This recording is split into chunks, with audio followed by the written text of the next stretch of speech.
In less than 10 seconds, an entire tree is completely stripped clean. Thousands of fruits drop at once. Branches go from fully loaded to empty before you can even react. The machine responsible for this doesn't slow down. It moves immediately to the next tree and repeats the process again and again and again. Turning what looks like months of growth into seconds of output, this is not fast. This is industrial speed applied to nature. And in just 1 hour, a single machine like this can harvest enough produce to feed an entire small city, replacing the work of more than 300 people without stopping, without resting, and without making mistakes. And this is where everything changes, because this is not just one machine.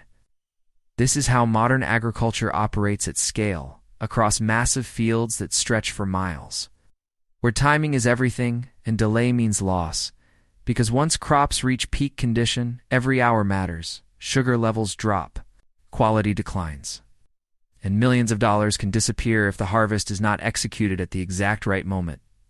So these machines are built for one purpose: move fast, work continuously, and extract maximum output before the window closes, and once they start, the entire system activates instantly. Trucks drive alongside in perfect synchronization, receiving crops in real time without stopping the machine, and before the harvester even leaves the field, the crops are already on their way to processing facilities, where cleaning, sorting, and packaging begin within hours, sometimes even faster, collapsing what used to be a multi-day process into a tightly controlled flow measured in minutes. And this is where the real scale becomes clear, because these are not small farms.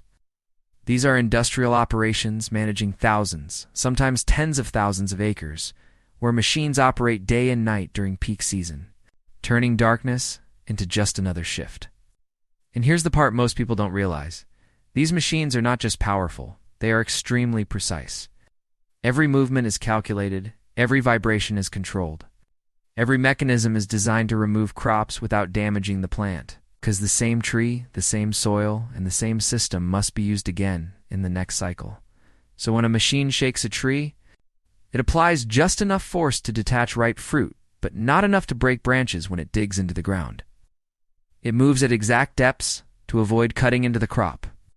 And as everything moves through the system, dirt, leaves, and debris are removed instantly through integrated conveyors and filters, meaning harvesting, cleaning, and sorting all happen in one continuous motion.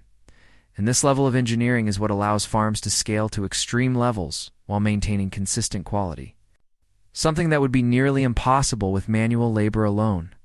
But then, something unexpected happens, because not everything is automated. In fact, just a few rows away from these machines, you might see workers carefully picking individual fruits by hand, selecting, cutting, and placing each one with precision, because some crops, especially premium products, cannot afford even the smallest damage, and this creates a sharp contrast on one side.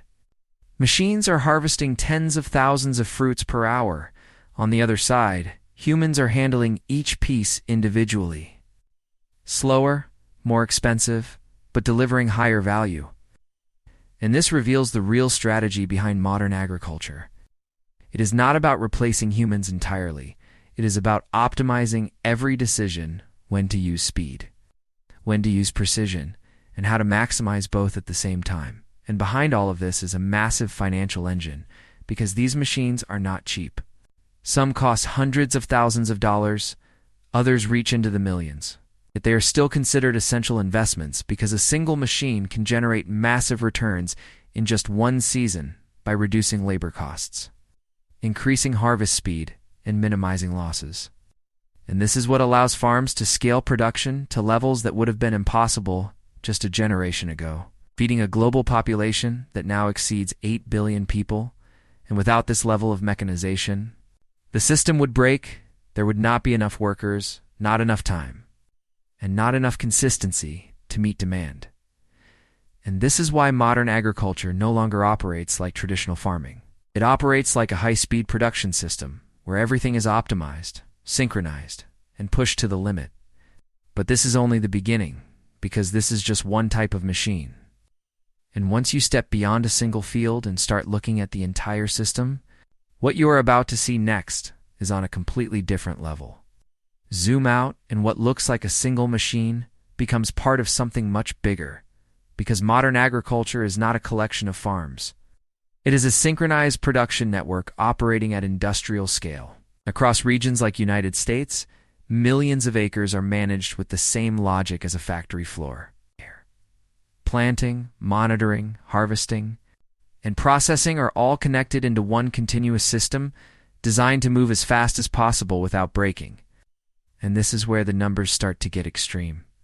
Because machines have already reduced labor requirements by up to 70%, while increasing productivity by 3 to 5 times, allowing fewer people to produce exponentially more food than ever before. And this changes everything, because farming is no longer driven by manual observation alone. It is driven by data, sensors, and predictive systems that track soil conditions, moisture levels, crop maturity, and even micro changes in weather in real time, ensuring that every decision is made at the exact moment it delivers maximum yield, because harvesting too early reduces value. Harvesting too late destroys it, and when you are operating at this scale, even a small mistake can cost millions. So timing is no longer important, it is critical, and once that timing is triggered, the entire system moves instantly. Machines enter the field, trucks align beside them without stopping, and processing facilities prepare in advance to receive incoming crops, meaning that before the harvest is even finished, the next stage has already begun, and this is where speed alone is not enough. Because moving fast without control leads to loss, so every machine is engineered not just for output but for precision, ensuring that crops are handled carefully even at extreme speed. And this is achieved through highly specialized designs, because there is no universal solution in agriculture. Every crop requires a different system. Fruit trees need controlled vibration to detach produce without damage. Root crops require precision digging at exact depths. Leafy crops depend on rapid cutting and immediate transport to preserve freshness, and industrial crops are processed almost instantly after harvest. And this diversity reveals just how complex the system has become. Because instead of one method, there are hundreds of engineered solutions operating simultaneously across different environments. And these environments are not random, they are optimized. Specific regions dominate specific crops because their climate, soil, and infrastructure align perfectly with mechanized systems, creating highly efficient production zones where output can be maximized. And when all of these elements come together, the result is extreme. Harvests that once took weeks can now be completed in days, sometimes even hours, compressing time in a way that fundamentally changes how food moves from field to market. But here's where it gets intense. Because when everything operates this fast, there's no margin for error. Machines must run continuously. Supply chains must stay active. And any breakdown can trigger immediate losses. Which is why these systems are supported by constant monitoring, maintenance teams, backup equipment, and operators who track performance in real time, ensuring that nothing slows down. And yet, despite all this automation, humans are still part of the system, but their role has changed. Instead of doing the heavy labor, they now focus on control, decision-making, and precision tasks where machines cannot yet match human judgment. Especially for high-value crops where quality determines price. And this creates a hybrid model where machines handle the bulk of production at extreme speed while humans manage the details that require care. And this balance is what keeps the system efficient without sacrificing value. But then something happens when these machines move from controlled systems into real fields. It's dealing with real crops, real conditions, and real constraints. Because this is where theory meets reality, and what happens next inside those fields is not just efficient, it is on another level entirely. Now the machines hit real crops, and this is where everything escalates. Because in citrus orchards across Florida, the process moves from theory into raw speed. Massive harvesters roll directly into rows of trees and deploy hundreds of flexible rods deep into the canopy, and within seconds, those rods begin vibrating at controlled frequencies, not random shaking, but engineered motion designed to detach only ripe fruit, and in less than 10 seconds, a single tree is completely cleared. Thousands of oranges drop at once onto a catching system below, move on to conveyors, and are lifted into storage bins without ever touching the ground. And before you can process that, the machine has already moved forward, and is doing it again, reaching up to 200 trees per hour, producing close to 50,000 oranges in that time. And this replaces what used to require entire teams climbing ladders for hours. But here's where it gets interesting, because just a few rows away, the speed disappears completely. Workers are still picking premium citrus by hand, carefully cutting each fruit to avoid even the smallest imperfection, because one scratch can reduce its market value. This contrast is extreme. On one side, tens of thousands of fruits per hour. On the other, slow, precise selection, and both systems exist at the same time, optimized for different outcomes. But then the scale shifts again when we move to vineyards in California, where machines do not just harvest, they dominate entire rows, towering over vines at more than 13 feet tall and weighing over 20,000 pounds.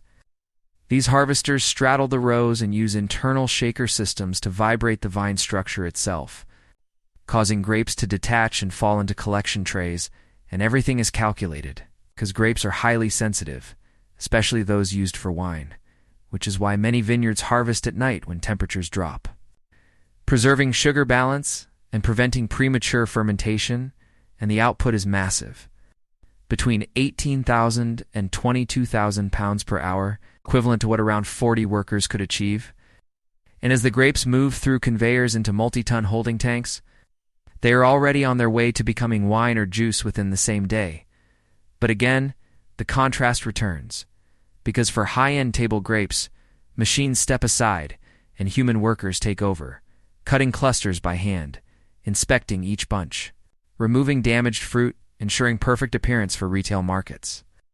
And then everything changes again when the process moves underground, because crops like sweet potatoes require a completely different system in major growing regions. Harvesters move across fields with precision blades that slide beneath the soil surface, lifting entire layers without cutting into the crop, exposing the potatoes in one motion, and immediately, rotating rollers and rubber conveyors take over, shaking off dirt, removing roots and debris, and transporting clean produce into storage bins, all in a continuous flow. That this is where scale becomes overwhelming, because modern machines can process multiple rows at once, reaching outputs of 15 to 20 tons per hour, meaning fields that once required days of manual labor can now be cleared in a fraction of the time. And here's the part that makes this system even more efficient. There is no pause. Trucks move alongside the harvesters in real time, receiving crops instantly, eliminating the need for temporary storage and reducing delays between harvest and processing to almost zero. And across all of these crops, one pattern becomes impossible to ignore. Modern harvesting is not just about removing crops from the land. It is about doing it at a speed and scale that transforms agriculture into a continuous production flow, where machines do not assist humans, they set the pace. And once that pace is established, everything else in the system has to keep up. But this is still only part of the picture, because when these same principles are applied to crops that feed entire industries, the scale grows even larger, and what happens next moves beyond speed into something far more extreme. Now, the scale explodes, because this is where agriculture stops feeding farms and starts feeding entire nations. And it begins with crops like sweet corn moving through regions such as Minnesota and Wisconsin, where machines do not just harvest, they process in motion, cutting stalks, stripping ears, and transferring everything directly onto trucks driving beside them without slowing down.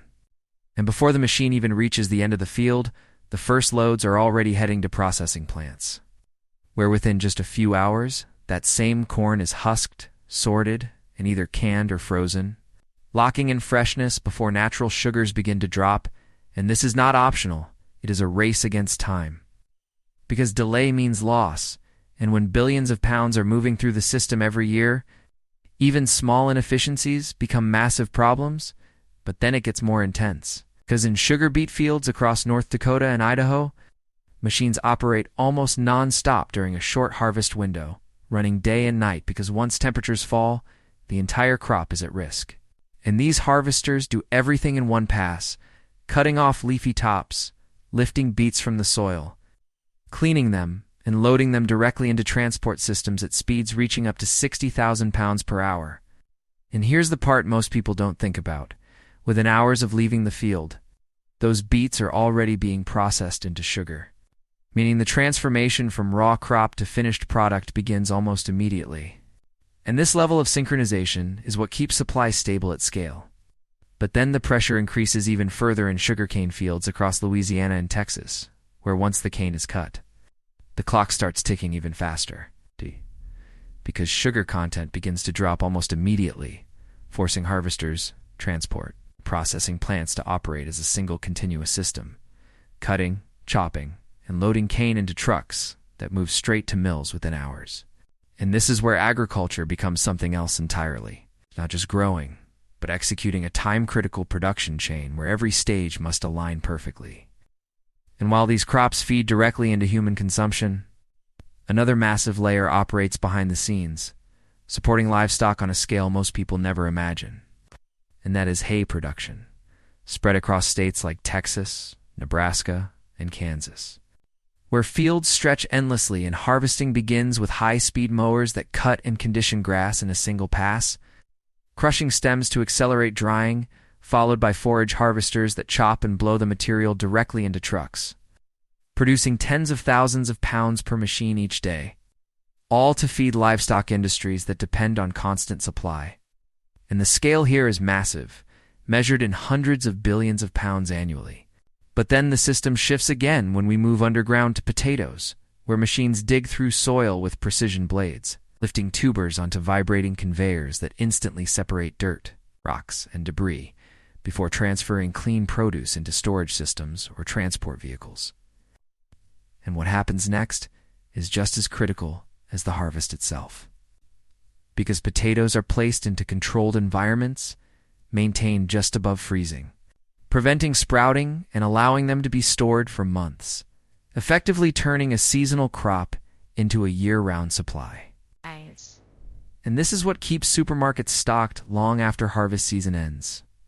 But then suddenly, the entire visual changes, because in cranberry farms across Wisconsin and Massachusetts, fields are intentionally flooded before harvest, transforming farmland into shallow lakes, and once the water reaches the right level, machines with rotating paddles begin stirring the surface, knocking berries loose so they float, and within minutes, the entire field is covered in a layer of bright red fruit drifting across the water, after which large circular booms gather them into dense clusters and high-powered pumps transfer them directly into trucks, creating one of the most surreal scenes in agriculture.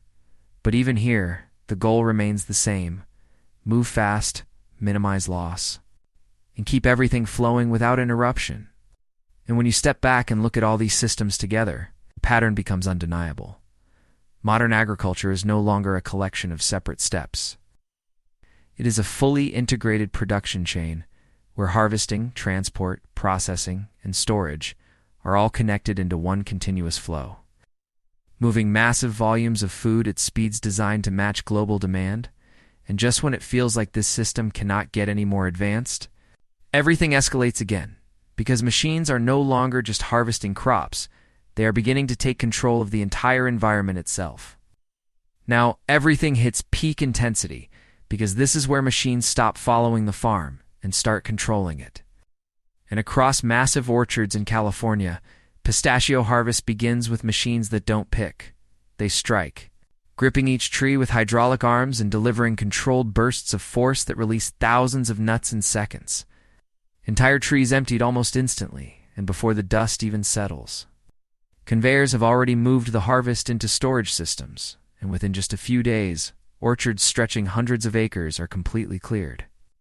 Something that would have taken weeks with manual labor, and here's where it gets serious. Because those pistachios must be dried within 24 hours, or they risk mold and loss. Meaning millions of dollars depend on speed alone, triggering a chain reaction of transport, drying, sorting, an export that moves product across continents, feeding a global industry worth billions. And the same pressure applies to olives, where machines either shake trees or straddle entire rows, collecting fruit in one continuous pass, because once harvested, olives must reach the mill quickly to preserve oil quality, turning harvest into a race against time where fields and factories operate as one synchronized system. But then something unexpected happens, Because in the tulip fields of Netherlands, farmers deliberately destroy the most valuable-looking part of the plant. Machines move through fields in full bloom and cut off the flowers in minutes, not to harvest them, but to redirect energy into the bulb underground, sacrificing appearance to maximize output. And when harvest arrives, machines dig up entire beds of bulbs, clean them, wash them, and prepare them for global export, controlling more than half of the world's supply. And this is where the logic becomes clear. Everything is optimized for yield, not beauty. And then the system accelerates again. Blueberry harvesters hug each row, vibrating plants so fruit drops onto conveyors instantly, while wild varieties are swept up by specialized rake systems that collect low-growing berries at scale, feeding a global market that keeps expanding every year. And in industrial vegetable production, machines compress entire workflows into a single pass. Tomato harvesters cut whole plants, separate fruit through vibration, remove debris, load clean produce directly into transport containers, while pea harvesters pull in entire plants, thresh them internally, and output clean seeds ready for packaging. All happening inside one moving machine. And then comes the trade-off that defines this system. In coffee production, machines shake entire trees, collecting both ripe and unripe cherries at once, sacrificing selective quality for extreme speed, because at scale, efficiency often outweighs perfection. But this is where everything shifts again, because now the machines leave the ground.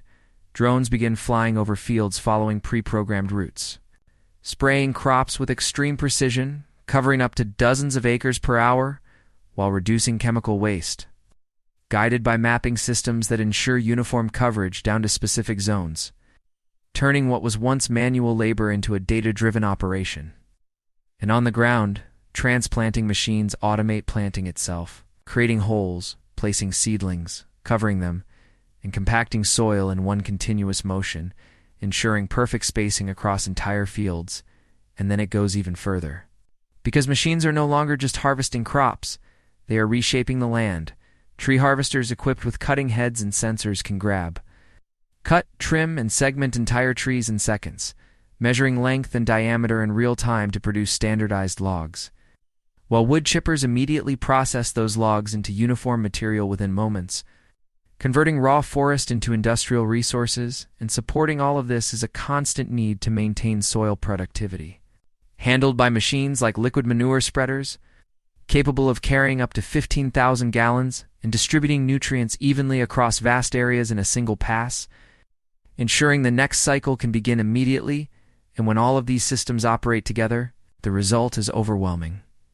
Agriculture becomes a continuous loop, planting, maintaining, harvesting, processing, and regenerating without pause, driven almost entirely by machines that operate faster, longer, and more consistently than humans ever could. And at this point, farming is no longer defined by fields or seasons.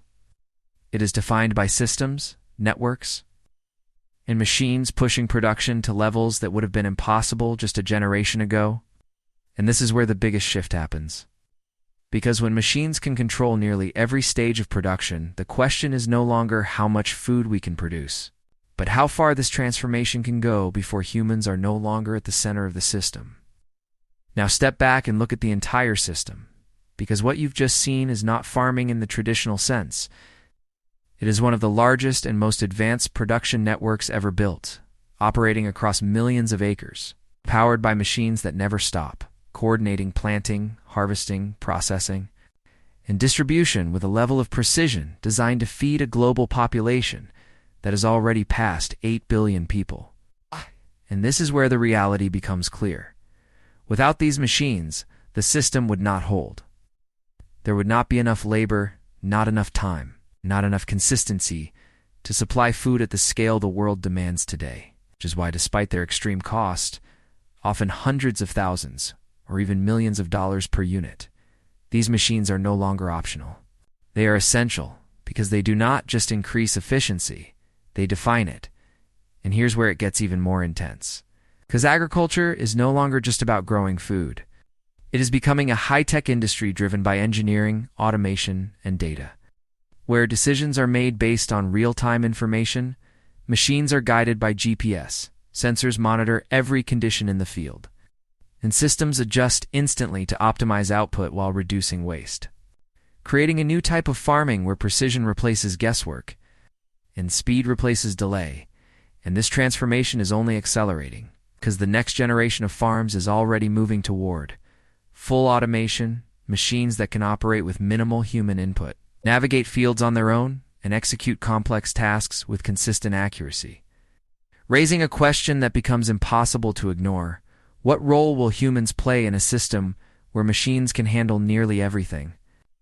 And the answer is not simple, because while machines dominate in speed and volume, human expertise still matters where judgment, strategy, and quality control are critical, especially in high-value crops where even small imperfections can reduce market value. Meaning the future is not about removing humans entirely, but redefining their role within a system increasingly controlled by technology. And beyond efficiency, there is another layer that cannot be ignored: sustainability. Because producing food at this scale requires massive resources: water, energy, and land. And as demand continues to grow, the pressure to use those resources more efficiently becomes just as important as increasing production, pushing innovation towards smarter, more precise systems that can do more with less. And this is where the next evolution will happen: not just faster machines, but better systems, designed to reduce waste, optimize inputs, and maintain long-term productivity. Because feeding billions is not just about quantity, it is about balance. And when you connect all of this together, from the moment a machine enters the field to the point where food reaches consumers across the world, what you are seeing is a continuous flow, a system that never truly stops, operating quietly in the background of everyday life, ensuring that supply meets demand at a scale most people never think about. And the next time you see a simple fruit, a bag of vegetables, or a processed product on a shelf, it represents far more than something that was grown. It is the result of an entire chain of machines, systems, and decisions working together with incredible speed and precision. And as these systems continue to evolve, one final question remains: as machines take over more of the process every year, will agriculture become fully automated? Or will there always be a place where human skills still matters in a world increasingly driven by machines?